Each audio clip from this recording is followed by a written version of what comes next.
ਦੀ Grewal show ਵਿੱਚ ਤੁਹਾਡਾ ਸਵਾਗਤ ਹੈ ਜੀ। ਮੈਂ ਸਿਮਰਤ ਗਰੇਵਾਲ, ਮੇਰੇ ਵੱਲੋਂ ਆਪ ਸਭ ਨੂੰ ਸਤਿ ਸ੍ਰੀ ਅਕਾਲ। ਤੁਹਾਡੇ ਲਈ ਇੱਕ ਨਵਾਂ ਐਪੀਸੋਡ ਲੈ ਕੇ ਹਾਜ਼ਰ ਹਾਂ ਅਤੇ ਅੱਜ ਤੁਹਾਡੇ ਨਾਲ ਗੱਲਬਾਤ ਕਰਾਂਗੇ ਹਾਊਸਿੰਗ ਮਾਰਕੀਟ ਦੀ। ਰੀਅਲ ਸਟੇਟ ਕਿੱਧਰ ਨੂੰ ਜਾ ਰਹੀ ਹੈ, ਕਿਉਂਕਿ ਪਿਛਲੇ ਲੰਬੇ ਸਮੇਂ ਤੋਂ ਇਹ ਚਰਚਾ ਦਾ ਵਿਸ਼ਾ ਬਣੀ ਹੋਈ ਹੈ ਕਿ ਰੀਅਲ ਸਟੇਟ ਦੇ ਵਿੱਚ ਜਿਹੜੀਆਂ ਘਰਾਂ ਦੀਆਂ ਕੀਮਤਾਂ ਨੇ ਲਗਾਤਾਰ ਉੱਪਰ ਜਾ ਰਹੀਆਂ ਨੇ। ਜਿਹੜੇ ਘਰ ਪਿਛਲੇ ਕੁਝ ਸਾਲ ਪਹਿਲਾਂ 5-6 ਲੱਖ ਦੇ ਹੁੰਦੇ ਸੀ, ਅੱਜ ਉਹ ਮਿਲੀਅਨ ਜਾਂ ਮਿਲੀਅਨ ਤੋਂ ਉੱਪਰ ਦੇ ਵਿਕ ਰਹੇ ਨੇ।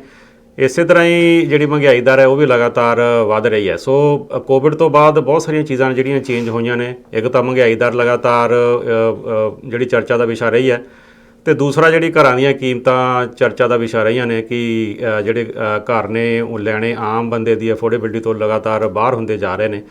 ਸੋ ਇਸ ਇਸ਼ੂ 'ਤੇ ਗੱਲ ਕਰਨ ਲਈ ਅੱਜ ਮੇਰੇ ਨਾਲ ਸਟੂਡੀਓ ਵਿੱਚ ਹਾਜ਼ਰ ਨੇ ਹਰਕੀਰਤ ਜੀ, ਅਤੇ ਉਹਨਾਂ ਦੇ ਨਾਲ ਇਸ ਵਿਸ਼ੇ 'ਤੇ ਕੋਈ ਚਰਚਾ ਕਰਾਂਗੇ। ਹਰਕੀਰਤ ਜੀ, ਤੁਹਾਡਾ ਸਵਾਗਤ ਹੈ ਜੀ। ਥੈਂਕ ਯੂ ਸਿਮਰਨ ਜੀ। ਹਰਕੀਰਤ ਜੀ, ਆਪਾਂ ਵੀ ਕਾਫੀ ਵਾਰ ਇਹ ਗੱਲ ਕਰਦੇ ਹਾਂ ਕਿ ਵੀ ਜਿਹੜੀ ਘਰਾਂ ਦੀਆਂ ਕੀਮਤਾਂ ਨੇ ਉਹ ਲਗਾਤਾਰ ਵਧਦੀਆਂ ਜਾ ਰਹੀਆਂ ਨੇ। ਹਾਲਾਂਕਿ ਪਿਛਲੇ ਸਾਲ ਤੋਂ ਜਿਹੜੀ ਬੈਂਕ ਆਫ ਕੈਨੇਡਾ ਨੇ ਲਗਾਤਾਰ ਜਿਹੜੀ ਵਿਆਜ ਦਰ ਦੇ ਵਿੱਚ ਵੀ ਵਾਧਾ ਕੀਤਾ ਹੈ, ਪਰ ਫਿਰ ਵੀ ਉਹ ਜਿਸ ਹਿਸਾਬ ਦੇ ਨਾਲ ਕੰਟਰੋਲ ਹੋਣਾ ਚਾਹੀਦਾ ਸੀਗਾ ਉਸ ਹਿਸਾਬ ਨਾਲ ਜਿਹੜੀਆਂ ਘਰਾਂ ਦੀਆਂ ਕੀਮਤਾਂ ਥੱਲੇ ਨਹੀਂ ਆਈਆਂ। ਸੋ ਤੁਸੀਂ ਕਿਸ ਤਰ੍ਹਾਂ ਦੇਖਦੇ ਹੋ ਇਸ ਚੀਜ਼ ਨੂੰ? ਸਿਮਰਨ ਜੀ, ਆਪਾਂ ਘਰਾਂ ਦੀਆਂ ਕੀਮਤਾਂ ਦੀ ਇੱਕ ਘਰਾਂ ਦੀ ਕੀਮਤਾਂ ਕਹਿਣ ਨਾਲ ਇਹ ਜਿਹੜਾ ਵਕਫਾ ਪੂਰਾ ਨਹੀਂ ਹੋ ਜਾਂਦਾ, ਆਪਾਂ ਕਹਿ ਲਈਏ ਇੱਕ ਸੈਂਟੈਂਸ ਪੂਰਾ ਨਹੀਂ ਹੋ ਜਾਂਦਾ। ਹਾਂਜੀ। ਇਨਫਲੇਸ਼ਨ ਦੀ ਆਪਾਂ ਗੱਲ ਕਰਦੇ ਆਏ ਹਾਂ। ਜੇ ਆਪਾਂ ਗੱਲ ਥੋੜ੍ਹਾ ਜਿਹਾ ਪਿੱਛੋਂ ਸ਼ੁਰੂ ਕਰੀਏ, 2008 ਤੋਂ ਸ਼ੁਰੂ ਕਰੀਏ, ਜਦ ਰਿਸੈਸ਼ਨ ਆਇਆ ਸੀ ਨਾਰਥ ਅਮਰੀਕਾ 'ਚ ਅਤੇ ਸਾਰੇ ਵਰਲਡ ਵਿੱਚ ਜਦ ਰਿਸੈਸ਼ਨ ਆਇਆ ਸੀ, ਤਦ ਬਹੁਤ ਸਾਰੀਆਂ ਇਹ ਗੱਲਾਂ ਸੋਚਣ ਜਾ ਰਹੀਆਂ ਸੀ ਵੀ ਇਹਨੂੰ ਕਿੱਦਾਂ ਅਸੀਂ ਵਾਪਸ ਸਹੀ ਲਾਈਨ 'ਤੇ ਲੈ ਕੇ ਆਈਏ। ਤਾਂ ਜਿਹੜਾ ਇੱਕ ਕੋਈ ਵੀ ਜਿਹੜੇ ਨਾਰਥ ਅਮਰੀਕਨ ਜਿਹੜੇ ਫਾਈਨੈਂਸ਼ੀਅਲ ਇੰਸਟੀਟਿਊਟਸ ਨੇ, ਫਾਈਨੈਂਸ਼ੀਅਲ ਐਕਸਪਰਟਸ ਨੇ, ਉਹਨਾਂ ਦਾ ਇੱਕ ਬੜਾ ਟਾਈਮ ਟੈਸਟਡ ਇੱਕ ਫਾਰਮੂਲਾ ਸੀ, ਠੀਕ ਹੈ ਜੀ, ਕਿ ਤੁਸੀਂ ਰੇਟ ਆਫ ਇੰਟਰਸਟ ਵਧਾ ਦਿਓ ਔਰ ਇਹ ਆਪਣੇ ਆਪੇ ਇਨਫਲੇਸ਼ਨ ਜਿਹੜੀ ਹੈ ਕੰਟਰੋਲ ਹੋ ਜਾਏਗੀ। ਠੀਕ ਹੈ। ਲੇਕਿਨ ਸਭ ਤੋਂ ਪਹਿਲਾਂ ਆਪਾਂ ਨੂੰ ਇਹ ਦੇਖਣਾ ਬਹੁਤ ਇੰਪੋਰਟੈਂਟ ਬਣ ਜਾਂਦਾ ਹੈ ਕਿ ਰੇਟ ਆਫ ਇੰਟਰਸਟ ਪਹਿਲਾਂ ਘਟਾਏ ਕਿਉਂ ਗਏ ਸੀ। ਠੀਕ ਹੈ ਨਾ। ਸੋ ਘਟਾਏ ਇਸ ਕਰਕੇ ਗਏ ਸੀ ਕਿ ਹਰ ਜਿਹੜੇ ਬੰਦੇ ਦੀ ਅਫੋਰਡੇਬਿਲਿਟੀ ਹੋ ਜਾਵੇ, ਉਹ ਇੱਕ ਆਮ ਬੰਦਾ ਵੀ ਹੈ ਉਹ ਘਰ ਨੂੰ ਅਫੋਰਡ ਕਰ ਸਕਦਾ ਹੋਵੇ। ਔਰ ਨੈਚੁਰਲ ਗੱਲ ਹੈ, ਬੈਂਕਸ ਕੀ ਚਾਹੁੰਦੇ ਨੇ ਕਿ ਸੈਂਟਰਲ ਬੈਂਕ ਆਫ ਕੈਨੇਡਾ ਕੀ ਕਹਿੰਦਾ ਹੈਗਾ ਨਾ, ਜਾਂ ਜਿਹੜੇ ਮੇਨ ਬੈਂਕਸ ਹੈਗੇ ਨੇ ਉਹ ਕੀ ਕਹਿੰਦੇ ਨੇ ਕਿ ਸਾਤੋਂ ਜਿੰਨੀ ਆਸਾਨੀ ਨਾਲ ਅਸੀਂ ਲੋਨ ਦੇ ਸਕਦੇ ਹੈਗੇ ਆ, ਤਾਂ ਕਿ ਜਿਹੜਾ ਮਨੀ ਹੈ ਉਹ ਸਰਕੂਲੇਟ ਹੋਵੇ। ਯਾਰ ਲੋਕ ਮਾਰਗੇਜ ਦਾ ਮੇਜਰ ਮੇਨ ਥਿੰਗ ਹੈ ਕਿ ਜਿੱਥੋਂ ਆਪਾਂ ਮਨੀ ਲੋਨ ਕਰਦੇ ਹੈਗੇ ਆ। ਆਮ ਬੰਦਾ ਸਭ ਤੋਂ ਵੱਡੀ ਜਿਹੜੀ ਚੀਜ਼ ਉਹ ਮਾਰਗੇਜ ਹੀ ਹੁੰਦੀ ਹੈਗੀ ਹੈ। ਸੋ ਲੇਕਿਨ ਜਦ ਇਹ ਇਨਫਲੇਸ਼ਨ ਦੀ ਗੱਲ ਆਈ ਹੈ, ਫਿਰ ਨਾਲ ਜਦ ਆਪਾਂ ਇਹਦੀ ਗੱਲ ਕਰਦੇ ਹੈਗੇ ਕਿ ਹਾਊਸਿੰਗ ਪ੍ਰਾਈਸ ਦੀ, ਸੋ ਇਨਫਲੇਸ਼ਨ ਦੇ ਵਿੱਚ ਜਿਹੜੀ ਚੀਜ਼ ਹੁੰਦੀਆਂ ਨੇ, ਇੱਕ ਤਾਂ ਅਫੋਰਡੇਬਿਲਿਟੀ ਆਫ ਦਾ ਗੁੱਡਸ ਕਿ ਜਿਹੜੇ ਤੁਸੀਂ ਖਾਣਾ ਕੀ ਹੈ, ਉਹ ਖਾਣਾ ਰਹਿਣਾ ਕੀ ਹੈ। ਜੇ ਆਪਾਂ ਗੱਲ ਹਮੇਸ਼ਾ ਹੁੰਦੀ ਹੈ ਕਿ ਰੋਟੀ ਕੱਪੜਾ ਔਰ ਮਕਾਨ, ਇਹੀ ਹੁੰਦੀ ਹੈ ਜੀ। ਬਿਲਕੁਲ। ਸੋ ਕੱਪੜੇ ਦੀ ਕੋਈ ਪ੍ਰੋਬਲਮ ਨਹੀਂ ਹੈਗੀ ਹੈ, ਪਰ ਨੈਚੁਰਲ ਗੱਲ ਹੈ ਇੱਕ ਬਾਸਕਟ ਆਫ ਦਾ ਗੁੱਡਸ ਜਿਹੜੀ ਆਪਾਂ ਦੇਖਦੇ ਹਾਂ ਉਹਦੇ ਵਿੱਚ ਇੱਕ ਗੱਲ ਹੁੰਦੀ ਹੈ ਸਾਰੀ ਵਿੱਚ ਕਿ ਤੁਸੀਂ ਇੱਕ ਜਿਹੜੀ ਆਮ ਫੈਮਿਲੀ ਹੈ ਉਹ ਬਾਸਕਟ ਵਿੱਚ ਜਿਹੜਾ ਇੱਕ ਮਹੀਨੇ ਦਾ ਚੀਜ਼ ਲੈ ਕੇ ਆਉਂਦੀ ਹੈ ਕਿ ਉਹਦੇ ਵਿੱਚ ਕੀ ਡਿਫਰੈਂਸ ਆਇਆ ਹੈਗਾ। ਸੋ ਸਭ ਤੋਂ ਜਿਹੜਾ ਜ਼ਿਆਦਾ ਫਰਕ ਆਇਆ ਹੈਗਾ ਉਹ ਆਇਆ ਹੈ ਕਿ 375% ਜਿਹੜੀ ਹੈ ਉਹ ਘਰਾਂ ਦੇ ਪ੍ਰਾਈਸ ਵਧੇ ਨੇ ਲਾਸਟ ਡੈਕੇਡ ਦੇ ਵਿੱਚ। ਠੀਕ ਹੈ। ਕੈਨੇਡਾ ਦੇ ਵਿੱਚ। ਔਰ ਇਹ ਜਿਹੜੀ ਅਫੋਰਡੇਬਿਲਿਟੀ ਆਫ ਹਾਊਸਸ ਹੈਗੀ ਆ, ਅਫੋਰਡੇਬਿਲਿਟੀ ਆਫ ਦਾ ਇੱਕ ਸਿੰਗਲ ਹੋਮ ਜਿਹਨੂੰ ਆਪਾਂ ਕਹਿ ਸਕਦੇ ਹੈਗੇ ਆ, ਉਹ ਸਾਰੇ ratio of the income and affordability G7 countries Canada ਦੀ ਸਭ ਤੋਂ ਹਾਈਐਸਟ ਹੈ ਉਹ। ਹਾਂਜੀ। ਔਰ ਇਹਦਾ ਸਾਰਾ ਜਿਹੜਾ ਆਪਾਂ ਕਹੀਏ ਵੀ ਡਿਪੈਂਡੈਂਸੀ ਜਿਹੜੀ ਹੈ ਉਹ ਕੈਨੇਡੀਅਨ ਗਵਰਨਮੈਂਟ 'ਤੇ ਜਾਂਦੀ ਹੈ, ਸਾਡੇ ਪੋਲੀਟੀਸ਼ੀਅਨਸ ਦੀ ਪਾਲਿਸੀਜ਼ ਦੇ ਉੱਪਰ ਜਾਂਦੀ ਹੈਗੀ ਹੈ, ਜਿਨ੍ਹਾਂ ਦਾ ਅਸੀਂ ਰਿਜ਼ਲਟ ਅੱਜ ਉਹ ਭੁਗਤ ਰਹੇ ਹਾਂ। ਜੋ ਉਹਨਾਂ ਨੇ ਡਿਸੀਜ਼ਨ ਲਿੱਤੇ, ਜੋ ਉਹਨਾਂ ਨੇ ਪਾਲਿਸੀਜ਼ ਬਣਾਈਆਂ, ਅਸੀਂ ਉਹਨਾਂ ਨੂੰ ਕੁਐਸਚਨ, ਮੈਨੂੰ ਇਹ ਲੱਗਦਾ ਪਰਸਨਲੀ ਕਿ ਅਸੀਂ ਉਹਨੂੰ ਕੁਐਸਚਨ ਕਰਨ ਵਿੱਚ ਕਾਮਯਾਬ ਨਹੀਂ ਹੋਏ ਸਹੀ ਤਰੀਕੇ ਨਾਲ। ਜਦ ਕੋਈ ਵੀ ਪਾਲਿਸੀ ਬਣਦੀ ਹੈ ਤਾਂ ਉਹਨੂੰ ਦੇਖਿਆ ਜਾਵੇ ਕਿ ਉਹ ਪਾਲਿਸੀ ਸਾਡੇ ਆਉਣ ਵਾਲੇ 10 ਸਾਲ ਦੇ ਵਿੱਚ ਜੋ ਸਾਡੀਆਂ ਐਡਜਸਟੈਂਟ ਪਾਲਿਸੀਜ਼ ਹੈਗੀਆਂ ਨੇ। ਹੁਣ ਐਡਜਸਟੈਂਟ ਪਾਲਿਸੀਜ਼ ਕੀ ਨੇ? ਇਮੀਗ੍ਰੇਸ਼ਨ। ਕਿ ਇਮੀਗ੍ਰੇਸ਼ਨ ਨੂੰ ਅਸੀਂ ਪਿਛਲੇ ਸਾਲ 4,31,000 ਇੱਕ ਨਵੇਂ ਇਮੀਗ੍ਰੈਂਟ ਕੈਨੇਡਾ ਵਿੱਚ ਆਏ ਨੇ, ਜਿਹੜੇ ਕਿ ਫਿਗਰ ਨੇ। ਮੈਂ ਇੱਕ ਜਗ੍ਹਾ 'ਤੇ ਪੜ੍ਹ ਰਿਹਾ ਸੀ ਕਿ ਜੋ total entry of persons Canada ਵਿੱਚ ਹੈ ਸੀ ਉਹ 1 ਮਿਲੀਅਨ ਸੀ। ਹਾਂਜੀ। ਔਰ ਪਿਛਲੇ ਹੀ ਮਹੀਨੇ ਕੈਨੇਡਾ ਨੇ ਆਪਣਾ ਜਿਹੜਾ ਆਬਾਦੀ ਹੈ ਉਹ 40 ਮਿਲੀਅਨ 40 ਮਿਲੀਅਨ ਹੋ ਗਈ। 40 ਮਿਲੀਅਨ ਤੱਕ ਆ ਗਈ ਹੈਗੀ। ਸੋ ਕੀ ਅਸੀਂ ਆਪਾਂ ਦੇਖਦੇ ਆਏ ਹਾਂ ਪਿਛਲੇ 5-7 ਸਾਲ ਤੋਂ ਕਿ ਆਪਾਂ ਕੀ ਕਹੇ ਹੁੰਦੇ ਸੀ ਕਿ 3.2 ਮਿਲੀਅਨ ਹੈ ਜੀ, 3.3 ਮਿਲੀਅਨ ਹੈਗੇ ਆ ਜੀ, ਤੇ ਅਚਾਨਕ ਹੀ ਉਹ 4 ਮਿਲੀਅਨ ਹੋ ਗਈ ਹੈ, 40 ਮਿਲੀਅਨ ਹੋ ਗਈ ਹੈ। ਔਰ ਅਚਾਨਕ ਹੀ ਸਾਨੂੰ ਲੱਗ ਰਿਹਾ ਕਿ ਅਸੀਂ ਹਰ ਮਹੀਨੇ ਹਰ ਸਾਲ 500,000 ਹੋਰ ਅਸੀਂ ਜਿਹੜੇ ਨਵੇਂ ਇਮੀਗ੍ਰੈਂਟਸ ਹੈ ਨੇ ਕਿ ਉਹਨਾਂ ਨੂੰ ਅਸੀਂ ਵੈਲਕਮ ਕਰਾਂਗੇ। It's good, no problem. Immigration ਦੇ ਨਾਲ ਸਾਡੇ ਬਹੁਤ ਸਾਰੇ ਜਿਹੜੇ ਮਸਲੇ ਨੇ ਉਹ ਵੀ ਹੱਲ ਹੋ ਰਹੇ ਹੈਗੇ ਨੇ। ਸਾਡੇ ਇਨਫਲਕਸ ਆਫ ਜਿਹੜਾ ਕਿ ਸਕਿਲਡ ਵਰਕਰ ਹੈ ਉਹ ਆ ਰਹੇ ਨੇ, ਸਕਿਲਡ ਵਰਕਰ ਆ ਰਹੇ ਨੇ, ਜਿਹੜੇ ਹਾਈ ਸਕਿਲਡ ਵਰਕਰ ਆ ਰਹੇ ਨੇ, ਇੱਕ ਲੇਬਰ ਫੋਰਸ ਆ ਰਹੀ ਹੈਗੀ ਹੈ, ਯੰਗ ਸਟੂਡੈਂਟਸ ਆ ਰਹੇ ਨੇ ਕਿ ਜਿਹੜੇ ਆਉਣ ਵਾਲੇ ਟਾਈਮ ਵਿੱਚ ਸਾਡੇ ਕੈਨੇਡਾ ਦਾ ਭਵਿੱਖ ਬਣਨਗੇ। ਬਿਲਕੁਲ। ਲੇਕਿਨ ਕੀ ਅਸੀਂ ਉਹਦੇ ਵਾਸਤੇ ਤਿਆਰੀ ਕੀਤੀ ਹੈ? ਇੱਕ ਸਰਕਾਰ ਦਾ ਫਰਜ਼ ਬਣਦਾ ਹੈਗਾ ਕਿ ਸਭ ਤੋਂ ਪਹਿਲਾਂ ਜਦ ਆਪਾਂ ਕਿਸੇ ਨੂੰ ਵੈਲਕਮ ਕਰੀਏ ਤਾਂ ਉਹਦੇ ਰਹਿਣ ਔਰ ਉਹਦੇ ਖਾਣ ਦਾ ਇੰਤਜ਼ਾਮ ਕਰੀਏ। ਕੀ ਉਹ ਕੀਤਾ ਗਿਆ? ਪਰ ਕੀ ਅਸੀਂ ਆਪਣੇ ਪੋਲੀਟੀਸ਼ੀਅਨਸ ਦੀ ਪਾਲਿਸੀਜ਼ ਨੂੰ ਕੁਐਸਚਨ ਕੀਤਾ ਵੀ ਭਾਈ ਤੁਸੀਂ ਇਹ ਬੁਲਾ ਤਾਂ ਰਹੇ ਹੋ, ਬਟ ਕੀ ਤੁਸੀਂ ਉਹਨਾਂ ਨੂੰ ਰੱਖਣ ਵਾਸਤੇ ਇੱਕ ਆਮ ਬੰਦੇ ਦੀ ਅਫੋਰਡੇਬਿਲਟੀ ਵਾਸਤੇ, ਚਾਹੇ ਉਹ ਖਾਣਾ ਚਾਹੇ ਉਹ ਰਹਿਣਾ, ਕੀ ਤੁਸੀਂ ਕੁਝ ਕੀਤਾ ਹੈਗਾ? ਇਹੀ ਮੇਰੇ ਹਿਸਾਬ ਨਾਲ ਸਭ ਤੋਂ ਵੱਡਾ ਕੁਐਸਚਨ ਇਹ ਹੋਣਾ ਚਾਹੀਦਾ ਹੈਗਾ। ਅੱਛਾ, ਜਿੱਥੇ ਆਪਣੇ ਸਰਕਾਰਾਂ ਵੱਲੋਂ ਵੱਡੀ ਕੁਤਾਹੀ ਰਹੀ ਆ, ਮੈਂ ਜਿਵੇਂ ਤੁਸੀਂ ਹੁਣ ਇੰਟਰਸਟ ਰੇਟ ਦੀ ਗੱਲ ਕਰ ਰਹੇ ਸੀਗੇ, ਮੈਂ ਇੱਕ ਭਾਰਤ ਦੇ ਇਕਨੋਮਿਸਟ ਦੀ ਪੰਜਾਬ ਦੇ ਨੇ ਉਹਨਾਂ ਦੀ ਇੰਟਰਵਿਊ ਸੁਣ ਰਿਹਾ ਸੀ। ਸੋ ਉਹਨਾਂ ਨੇ ਵੀ ਇਹੀ ਗੱਲ ਕੀਤੀ ਵੀ ਜਿਹੜੀ ਬੈਂਕ ਆਫ ਕੈਨੇਡਾ ਨੇ ਸਿਰਫ ਵਿਆਜ ਦਰ ਦੇ ਪਿੱਛੇ ਪੈ ਕੇ ਵੀ ਘਰਾਂ ਦੀਆਂ ਜਾਂ ਮਹਿੰਗਾਈ ਨੂੰ ਕੰਟਰੋਲ ਕਰਨ ਦੀ ਗੱਲ ਕੀਤੀ ਹੈ। ਹਾਲਾਂਕਿ ਇਸ ਤੋਂ ਇਲਾਵਾ ਉਹਨਾਂ ਕੋਲ ਬਹੁਤ ਸਾਰੇ ਟੂਲਸ ਹੁੰਦੇ ਨੇ ਜਿਨ੍ਹਾਂ ਨੂੰ ਵਰਤ ਕੇ ਉਹ ਜਿਹੜਾ ਇਸ ਸਾਰੇ ਚੀਜ਼ ਨੂੰ ਕੰਟਰੋਲ ਕਰ ਸਕਦੇ ਨੇ। ਬਿਲਕੁਲ ਜੀ। ਸੋ ਦੂਸਰਾ ਜਿਹੜਾ ਘਰਾਂ ਦੀਆਂ ਕੀਮਤਾਂ ਦੇ ਲਗਾਤਾਰ ਵਾਧੇ ਨੂੰ ਜਿਹੜੇ ਮਾਹਰ ਨੇ ਉਹ ਵੀ ਕਹਿੰਦੇ ਨੇ ਵੀ ਜਿਹੜੀ ਡਿਮਾਂਡ ਐਂਡ ਸਪਲਾਈ ਜਾਂ ਜਿਹੜੀ ਸਪੈਕੂਲੇਸ਼ਨ ਇੰਨੀ ਹੋਈ ਸੀ ਪਿਛਲੇ ਸਮੇਂ ਦੇ ਵਿੱਚ, ਉਹ ਵੱਡਾ ਕਾਰਨ ਹੈ ਕਿ ਵੀ ਘਰਾਂ ਦੀਆਂ ਕੀਮਤਾਂ ਲਗਾਤਾਰ ਵਧੀਆਂ ਨੇ। ਦੇਖੋ ਜੀ, ਇਨਕਮ ਔਰ ਜਿਹੜੀ ਅਫੋਰਡੇਬਿਲਿਟੀ ਦੀ ਰੇਸ਼ੀਓ ਹੈਗੀ ਹੈ, ਮੈਂ ਪਹਿਲਾਂ ਦੱਸਿਆ ਜਿਵੇਂ ਕਿ ਅਸੀਂ ਆਪਣੇ ਗੁਆਂਢੀ ਕੰਟਰੀ ਜਿੱਥੋਂ ਅਸੀਂ ਜਿਹਨੂੰ ਫੋਲੋ ਕਰਦੇ ਹਾਂ, ਜਿਹਨੂੰ ਅਸੀਂ ਬਿਗ ਬ੍ਰਦਰ ਕਹਿੰਦੇ ਹੈਗੇ US ਦੇ ਵਿੱਚ, ਤੁਸੀਂ ਹੈਰਾਨ ਸ਼ੌਕਿੰਗ ਹੋ ਜਾਓਗੇ ਕਿ ਉੱਥੇ ਇਨਕਮ ਔਰ ਉੱਥੇ ਜਿਹੜੀ ਅਫੋਰਡੇਬਿਲਿਟੀ ਹਾਊਸਿੰਗ ਪ੍ਰਾਈਸਿਸ ਉਹ ਕੀ ਨੇ। ਔਰ ਤੁਸੀਂ ਔਰ it is a matter of just 3 hours run from here. ਹਾਂਜੀ। ਸੋ ਕੀ ਅਸੀਂ ਉਹਨਾਂ ਨੂੰ ਕਿੱਥੇ ਅਸੀਂ ਜਿਹੜੀ ਚੀਜ਼ ਫੋਲੋ ਕਰਨੀ ਚਾਹੀਦੀ ਸੀ ਉੱਥੋਂ ਤਾਂ ਅਸੀਂ ਉਹਨੂੰ ਨਹੀਂ ਫੋਲੋ ਕੀਤੇ ਹੈਗੇ, ਔਰ ਜਿੱਥੇ ਨਹੀਂ ਫੋਲੋ ਕਰਨੀ ਚਾਹੀਦੀ ਸੀ ਉੱਥੋਂ ਅਸੀਂ ਉਹਨੂੰ ਫੋਲੋ ਕੀਤਾ। ਸੋ ਸਾਡੇ ਪੋਲੀਟੀਸ਼ੀਅਨ ਨੂੰ ਇਹ ਸਮਝ ਹੀ ਨਹੀਂ ਆਏਗਾ ਕਿ ਅਸੀਂ ਕਿਹੜੀ ਚੀਜ਼ ਪਿਕ ਕਰਨੀ ਹੈ, ਕਿਹੜੀ ਚੀਜ਼ ਛੱਡਣੀ ਹੈਗੀ ਹੈ। ਇਹ ਸਭ ਤੋਂ ਵੱਡਾ ਕੁਐਸਚਨ ਹੈਗਾ। ਦੂਸਰੀ ਗੱਲ ਕਿ ਹਾਂ, ਤੁਹਾਡੀ ਗੱਲ ਬਿਲਕੁਲ ਸਹੀ ਹੈ ਕਿ ਐਵਰੀਥਿੰਗ ਜਦ ਵੀ ਆਪਾਂ ਕੋਈ ਵੀ ਪ੍ਰੋਬਲਮ ਹੁੰਦੀ ਹੈ ਉਹਨੂੰ ਨਜਿੱਠਣ ਵਾਸਤੇ ਟੂਲਸ ਹੁੰਦੇ ਨੇ, ਔਰ ਉਹ ਟੂਲ ਕਦੇ ਮੈਂ ਕਹਿੰਦਾ ਟੂਲਸ ਹੁੰਦੇ ਨੇ, ਟੂਲ ਨਹੀਂ ਹੁੰਦਾ ਹੈ। So it means it's a lot of things are there ਜਿਹੜਾ ਕਿ ਆਪਾਂ ਟੂਲਸ ਨੂੰ ਯੂਜ਼ ਕਰ ਸਕਦੇ ਹਾਂ। ਔਰ ਅਸੀਂ ਇੱਕੋ ਚੀਜ਼ ਦੇ ਪਿੱਛੇ ਪਏ ਹੋਏ ਹੈਗੇ ਜੀ, ਠੀਕ ਹੈ ਜੀ, ਕੱਲਾ ਸਿਰਫ ਤੁਸੀਂ ਰੇਟ ਆਫ ਇੰਟਰਸਟ ਇਨਕਰੀਜ਼ ਕਰ ਦਿਓ ਤੇ ਤੁਸੀਂ ਇਨਫਲੇਸ਼ਨ ਤੇ ਵੀ ਕਾਬੂ ਪਾ ਲਓਗੇ ਤੇ ਤੁਸੀਂ ਹਾਊਸ ਪ੍ਰਾਈਸ ਤੇ ਵੀ ਕਾਬੂ ਪਾ ਲਓਗੇ। ਐਸਾ ਕਿਵੇਂ ਹੋ ਸਕਦਾ ਹੈਗਾ? ਹਰ ਬੰਦੇ ਨੂੰ ਸੋਚਣਾ ਚਾਹੀਦਾ ਕਿ ਇੱਕ ਟੂਲ ਦੀ ਬਜਾਏ ਅਸੀਂ ਸਾਰੇ ਟੂਲਸ ਨੂੰ ਯੂਜ਼ ਕਰੀਏ ਜਿਹੜੇ ਸਾਡੇ ਇੱਥੇ ਅਸੀਂ ਸਹੀ ਤਰੀਕੇ ਨਾਲ ਲਾਗੂ ਕਰ ਸਕਦੇ ਹੈਗੇ ਆ। ਬਿਲਕੁਲ। ਉਹ ਟੂਲਸ ਨੂੰ ਯੂਜ਼ ਕਰਕੇ ਜੇ ਇੱਕ ਨਹੀਂ ਤਾਂ ਸੈਕੰਡ ਨੇ ਥਰਡ ਨਹੀਂ ਤਾਂ ਫੋਰਥ ਨਹੀਂ ਤਾਂ ਫਿਫਥ, ਸਾਡੇ ਕੋਲ ਬਹੁਤ ਸਾਰੇ ਟੂਲਸ ਹੈ ਨੇ ਜਿਹਦੇ ਨਾਲ ਕੋਈ ਨਟ ਹੈ ਸਰ, ਉਹਨੂੰ ਆਪਾਂ ਖੋਲ੍ਹਣ ਵਾਸਤੇ ਇੱਕ ਜੀ ਆਪਾਂ ਟੂਲ ਨਹੀਂ ਯੂਜ਼ ਹੁੰਦਾ, ਦੂਜਾ ਯੂਜ਼ ਕਰਦੇ ਹੈਗੇ। ਇਹ ਤਾਂ ਹੈ ਨਹੀਂ ਵੀ ਆਪਾਂ ਇੱਕ ਨੂੰ ਯੂਜ਼ ਕਰਕੇ ਉਹ ਆਪਣਾ ਸਾਰਾ ਜੋਰ ਲਾ ਦੇਣੇ ਤਾਂ ਵੀ ਨਹੀਂ ਉਹ ਖੁੱਲੇਗਾ ਉਸ ਚੀਜ਼ ਨੂੰ। ਸੋ ਇੱਕ ਕਾਮਨ ਜਿਹੜੀ ਇੱਕ ਕਹਾਵਤ ਹੈਗੀ ਹੈ।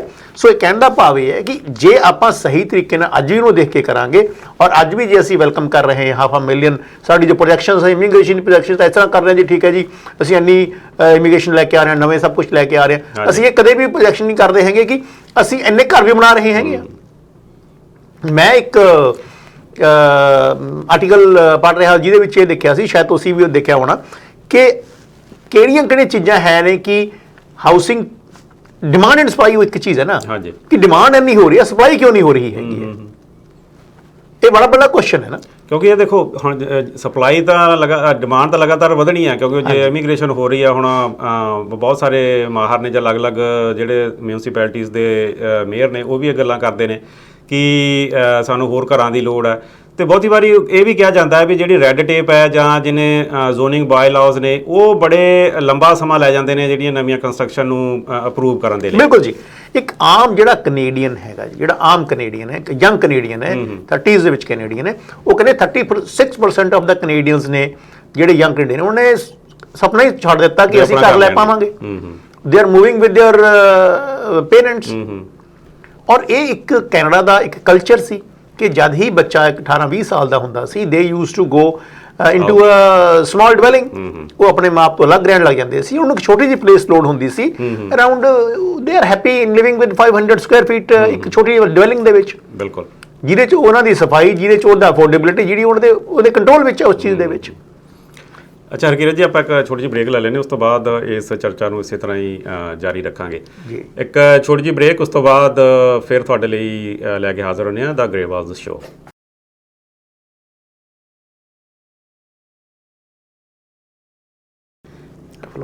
ਬ੍ਰੇਕ ਤੋਂ ਬਾਅਦ ਤੁਹਾਡਾ ਸਵਾਗਤ ਹੈ ਜੀ। ਤੁਸੀਂ ਦੇਖ ਰਹੇ ਹੋ ਦਾ ਗਰੇਵਾਲ ਸ਼ੋ। ਮੈਂ ਸਿਮਰਤ ਗਰੇਵਾਲ ਤੇ ਮੇਰੇ ਨਾਲ ਸਟੂਡੀਓ ਵਿੱਚ ਹਾਜ਼ਰ ਨੇ ਹਰਕੀਰਤ ਜੀ। ਤੁਹਾਡੇ ਨਾਲ ਗੱਲਬਾਤ ਕਰ ਰਹੇ ਹਾਂ।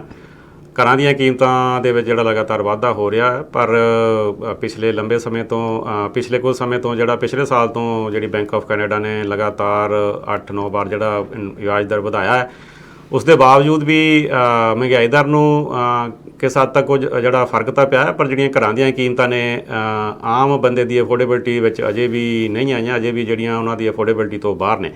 ਹਰਕੀਰਤ ਜੀ, ਆਪਾਂ ਬ੍ਰੇਕ ਤੋਂ ਪਹਿਲਾਂ ਗੱਲ ਕਰ ਰਹੇ ਸੀਗੇ ਵੀ ਜਿਹੜੀ ਸਰਕਾਰਾਂ ਦਾ ਕੀ ਯੋਗਦਾਨ ਹੈ ਜਾਂ ਜਿਹੜੀ ਡਿਮਾਂਡ ਐਂਡ ਸਪਲਾਈ ਦੀ ਆਪਾਂ ਗੱਲ ਕਰ ਰਹੇ ਸੀ। ਸੋ ਜਿੱਥੇ ਆਪਾਂ ਡਿਮਾਂਡ ਐਂਡ ਸਪਲਾਈ ਦੀ ਕਰ ਰਹੇ ਵੀ ਇੱਕ ਵੱਡਾ ਕਾਰਨ ਹੈ, ਉਹਦੇ ਵਿੱਚ ਇਹ ਵੀ ਕਿਹਾ ਜਾ ਰਿਹਾ ਸੀਗਾ ਵੀ ਜਿਹੜੀ ਸਪੈਕੂਲੇਸ਼ਨ ਹੋ ਰਹੀ ਸੀ ਉਹ ਵੀ ਇੱਕ ਕਾਰਨ ਬਣਦੀ ਸੀ। ਉਸ ਤੋਂ ਇਲਾਵਾ ਤੁਸੀਂ ਕੀ ਹੋਰ ਸਮਝਦੇ ਹੋ ਵੀ ਕੀ ਜਿਹੜਾ ਇਹਦੇ ਵਿੱਚ ਕਾਰਨ ਨੇ? ਤੁਸੀਂ ਜਦ ਗੱਲ ਕੀਤੀ ਹੈ ਕਿ ਸਰਕਾਰਾਂ ਦਾ ਕੀ ਯੋਗਦਾਨ ਹੈ, ਸੋ ਮਾਰਕੀਟ ਨੂੰ ਖਰਾਬ ਕਰਨ 'ਚ ਜਾਂ ਮਾਰਕੀਟ ਨੂੰ ਠੀਕ ਕਰਨ ਦੇ ਵਿੱਚ? ਨਹੀਂ, ਦੋਨੇ ਤਰ੍ਹਾਂ ਹੀ ਮੇਰੇ ਖਿਆਲ ਦੋਨਾਂ ਤਰ੍ਹਾਂ ਢੰਗ ਦੇ ਵਿੱਚ ਜਿਹੜਾ ਸਰਕਾਰ ਨੇ ਯੋਗਦਾਨ ਪਾਇਆ। ਦੇਖੋ ਹੁਣ ਜਿਹੜਾ ਮੇਰੇ ਹਿਸਾਬ ਨਾਲ ਸਮਝ ਜੀ ਖਰਾਬ ਕਰਨ ਜ਼ਿਆਦਾ ਯੋਗਦਾਨ ਪਾਇਆ ਹੈਗਾ। ਹਾਂਜੀ, ਜ਼ਿਆਦਾ ਯੋਗਦਾਨ ਪਾਇਆ, ਕਿਉਂਕਿ ਉਹਨਾਂ ਦੀ ਟੈਕਸਿੰਗ ਪਾਲਿਸੀ ਦੇਖੋ। ਜੇ ਇੱਕ ਆਪਾਂ ਕੋਈ ਵੀ ਘਰ ਬਣਦਾ ਹੈਗਾ 26% ਆਫ ਦਾ ਜਿਹੜਾ ਟੈਕਸ ਹੈ ਨਾ, ਉਹ ਸਰਕਾਰ ਨੂੰ ਜਾਂਦਾ ਹੈਗਾ। ਬਿਲਕੁਲ। ਸੋ ਉਹ ਆਪਣੀ ਜਿਹੜੀ ਪ੍ਰੋਫਿਟ ਹੈ ਉਹ ਤਾਂ ਘਟਾ ਨਹੀਂ ਰਹੇ ਹੈਗੇ, ਪਹਿਲੀ ਗੱਲ। ਦੂਸਰੀ ਗੱਲ ਤੁਸੀਂ ਰੈਡ ਟੇਪਿਜ਼ਮ ਦੀ ਗੱਲ ਕੀਤੀ ਸੀ। ਇੱਕ ਮੈਂ ਕੰਪਨੀ ਦੇ CEO ਦੀ ਇੰਟਰਵਿਊ ਦੇਖ ਰਿਹਾ ਸੀ ਵੈਂਕੂਵਰ ਦੇ ਵਿੱਚ। ਹਾਂਜੀ। ਉਹ ਕਹਿੰਦੇ ਸਾਨੂੰ ਇੱਕ ਅਸੀਂ ਪ੍ਰਾਪਰਟੀ ਇੱਕ ਲਿੱਤੀ ਸੀ ਜਿਹਦੇ ਤੇ ਅਸੀਂ ਡਿਵੈਲਪਮੈਂਟ ਕਰਨੀ ਸੀ। 13 ਸਾਲ ਲੱਗ ਗਏ ਸਾਨੂੰ ਪਰਮਿਟ ਲੈਂਦੇ ਹੋਏ। ਹਾਂਜੀ।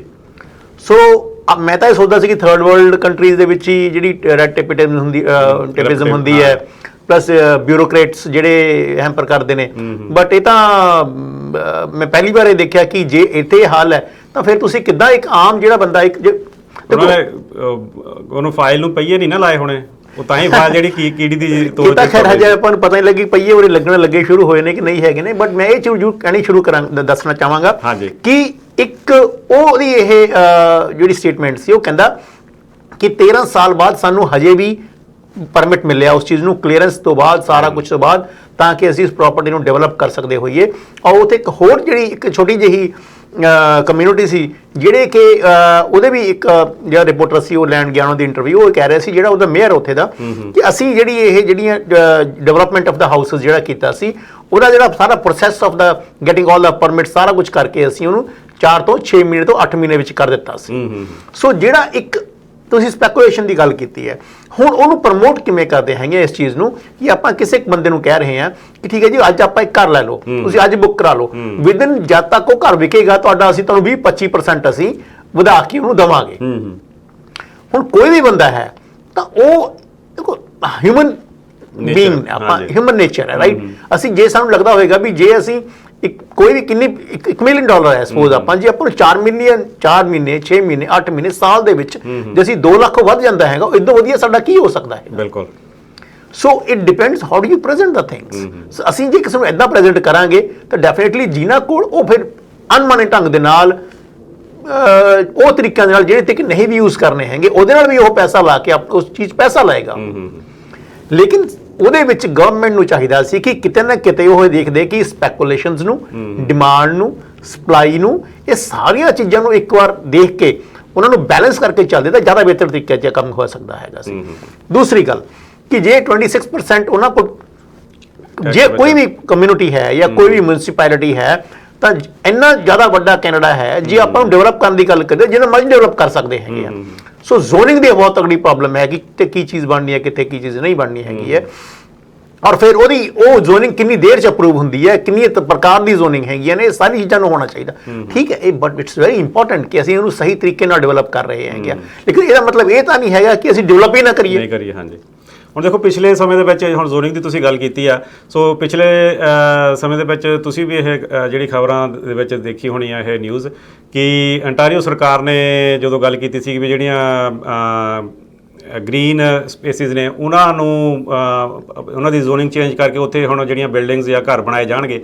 ਹੁਣ ਦੇਖੋ ਉਸ ਤੋਂ ਇਲਾਵਾ ਬਹੁਤ ਸਾਰੀ ਜ਼ਮੀਨ ਜਿਹੜੀ ਬੇਆਬਾਦ ਪਈ ਹੈ ਤੇ ਉਹਨੂੰ ਵੀ ਡਿਵੈਲਪ ਕਰ ਸਕਦੇ ਨੇ, ਪਰ ਕਿਉਂਕਿ ਜਿਹੜੇ ਲੋਕ ਨੇ ਉਹ ਵੀ ਇਹ ਵੀ ਇੱਕ ਕਾਰਨ ਹੈ ਵੀ ਲੋਕ ਜਿਹੜੇ ਉਹ ਨੇੜੇ ਜਾਂ ਕਿਸੇ ਜਿੱਥੇ ਕੰਮ ਜ਼ਿਆਦਾ ਉੱਥੇ ਰਹਿਣਾ ਚਾਹੁੰਦੇ ਨੇ। ਨਹੀਂ ਜੀ, ਇਸ ਤਰ੍ਹਾਂ ਦਾ ਕੋਈ ਗੱਲ ਨਹੀਂ ਹੈਗੀ। ਚਾਹੇ ਜਿਹੜੀਆਂ ਹੁਣ ਆਪਾਂ ਸਬਰਬਸ ਦੇਖ ਲਓ, ਬੋਲਟਨ ਹੈ ਜਾਂ ਮਿਲਟਨ ਹੈ, ਈਵਨ ਕਿਚਨਰ, ਸਾਰਾ ਜਗ੍ਹਾ ਤੇ ਆਪਣੇ ਆਪਣਾ GTA ਆਲ-ਦੁਆਲ ਦੇਖ ਲਓ। ਤੇ ਜੇ ਉੱਥੇ ਜੌਬ ਫੈਸਿਲਿਟੀਜ਼ ਹੋਣਗੀਆਂ, ਇਨਫਰਾਸਟ੍ਰਕਚਰ ਹੋਏਗਾ ਤਾਂ ਲੋਕ ਜ਼ਰੂਰ ਜਾਣਗੇ।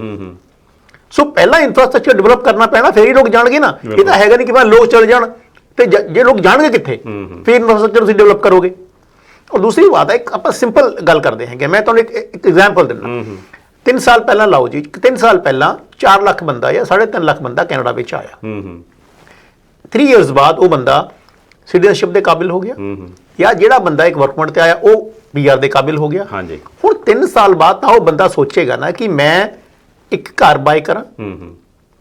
ਸੋ ਇਹਦਾ ਮਤਲਬ 4 ਲੱਖ ਚੋਂ ਜੇ ਬੰਦਾ ਸਪੋਜ਼ ਕਰੋ ਵੀ 1 ਲੱਖ ਬੰਦਾ ਵੀ ਉਹ ਸੋਚਦਾ ਕਿ ਮੈਂ ਘਰ ਲੈਣਾ ਚਾਹੇਗਾ, ਤਾਂ ਆਪਾਂ ਨੂੰ ਹਰ ਸਾਲ 1 ਲੱਖ ਘਰ ਚਾਹੀਦੇ ਨੇ। ਠੀਕ ਹੈ ਨਾ। ਸੋ 1 ਲੱਖ ਉਹ ਹੁਣ ਹਰ ਸਾਲ 3-3 ਲੱਖ ਆ ਰਿਹਾ, ਹਰ ਸਾਲ ਉਹ 1-1 ਲੱਖ ਵੱਧ ਰਿਹਾ ਹੈਗਾ, ਰਾਈਟ।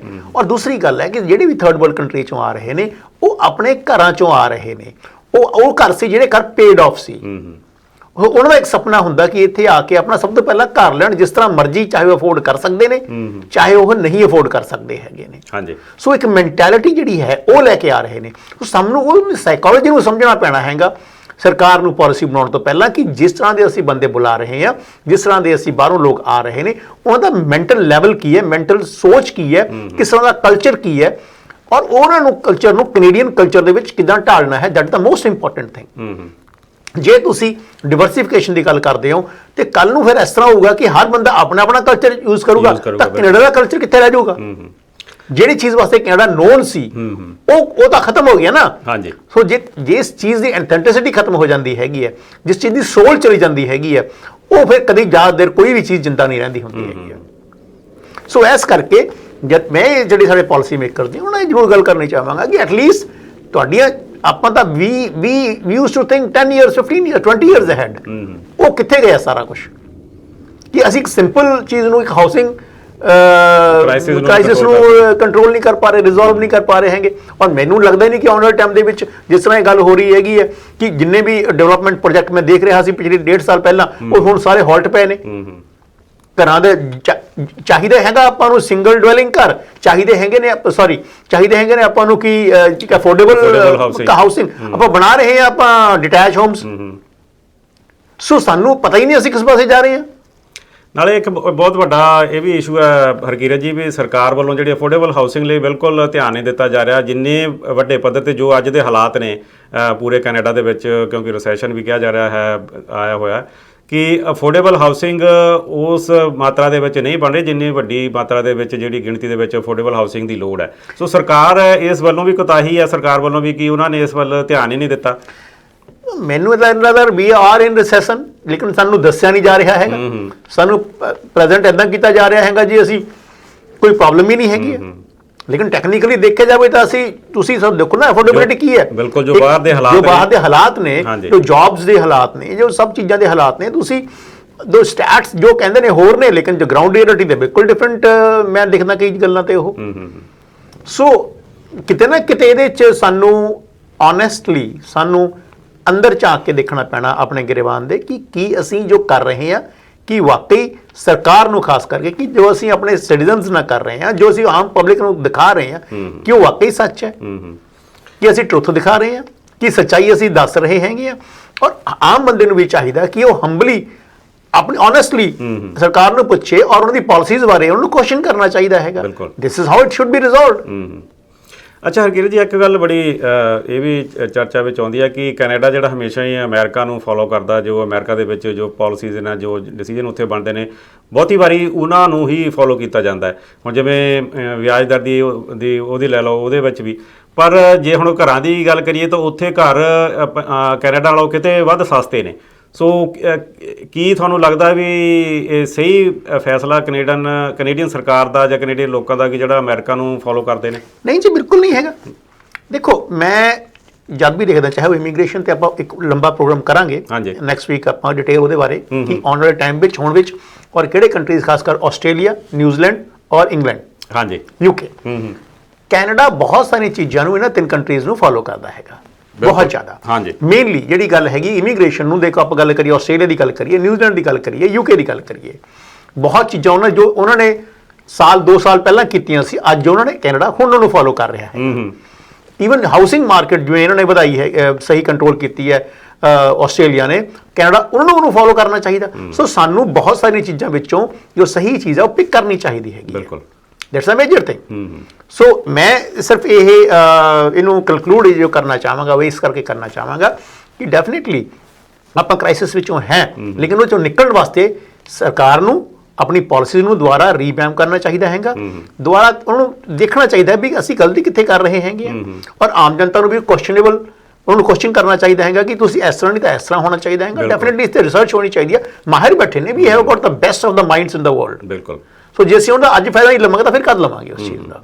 ਔਰ ਪੋਲੀਟੀਸ਼ੀਅਨਸ ਨੂੰ ਖਾਸ ਕਰਕੇ ਆਪਣੀ ਪਰਸਨਲ ਜਿਹੜੀ ਈਗੋ ਜਾਂ ਪਰਸਨਲ ਜਿਹੜਾ ਬੈਨੀਫਿਟ ਛੱਡ ਕੇ ਇੱਕ ਆਮ ਜਨਤਾ ਦੇ ਬੈਨੀਫਿਟ ਦੇ ਵਾਸਤੇ ਕੰਮ ਕਰਨਾ ਚਾਹੀਦਾ। ਬਿਲਕੁਲ ਹਰਕੀਰਤ ਜੀ, ਤੁਹਾਡਾ ਅੱਜ ਸਟੂਡੀਓ ਵਿੱਚ ਹਾਜ਼ਰ ਹੋਣ ਲਈ ਤੇ ਇੰਨੇ ਵੱਡੇ ਵਿਚਾਰ ਆਪਣੇ ਦਰਸ਼ਕਾਂ ਨਾਲ ਸਾਂਝੇ ਕਰਨ ਲਈ ਤੁਹਾਡਾ ਬਹੁਤ ਬਹੁਤ ਧੰਨਵਾਦ। ਸ਼ੁਕਰੀਆ ਸਿਮਰਤ ਜੀ। ਤੁਸੀਂ ਦੇਖ ਰਹੇ ਸੀ ਦ ਗਰੇਵਾਲਜ਼ ਸ਼ੋਅ। ਇਹ ਹੁਣ ਆਉਣ ਵਾਲੇ ਸਮੇਂ ਵਿੱਚ ਪਤਾ ਲੱਗੇਗਾ ਵੀ ਸਰਕਾਰ ਕੀ ਕਰਦੀ ਹੈ, ਕੀ ਨਵੇਂ ਕਦਮ ਪੁੱਟਦੀ ਹੈ ਘਰਾਂ ਦੀ ਕੀਮਤਾਂ ਨੂੰ ਕੰਟਰੋਲ ਕਰਨ ਦੇ ਲਈ ਤੇ ਮਹਿੰਗਾਈ ਨੂੰ ਕੰਟਰੋਲ ਕਰਨ ਦੇ ਲਈ। ਅਗਲੇ ਹਫ਼ਤੇ ਤੱਕ ਮੈਨੂੰ ਦਿਓ ਇਜਾਜ਼ਤ, ਫਿਰ ਤੁਹਾਡੇ ਲਈ ਇੱਕ ਨਵਾਂ ਐਪੀਸੋਡ ਲੈ ਕੇ ਹਾਜ਼ਰ ਹੋਵਾਂਗੇ। ਮੇਰੇ ਵੱਲੋਂ ਆਪ ਸਭ ਨੂੰ ਸਤਿ ਸ੍ਰੀ ਅਕਾਲ, ਧੰਨਵਾਦ।